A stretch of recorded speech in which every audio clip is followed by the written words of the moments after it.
Are you ready to take your design game to the next level? Canva's AI Image Generator is a powerful tool that can create stunning visuals with just a few clicks. Whether you're designing for social media, presentations, or personal projects, this tool can save you time and boost your creativity.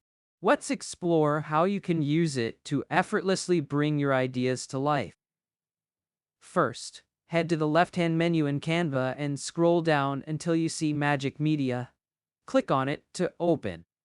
Now, describe the image you'd like to create. Once you've done that, choose the style you want.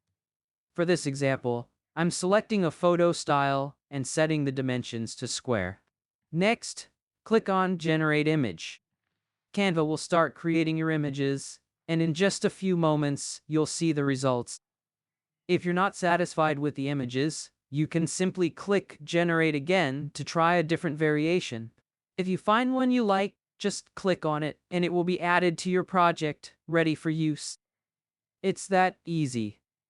If you found this guide helpful, don't forget to like the video and subscribe for more quick tips.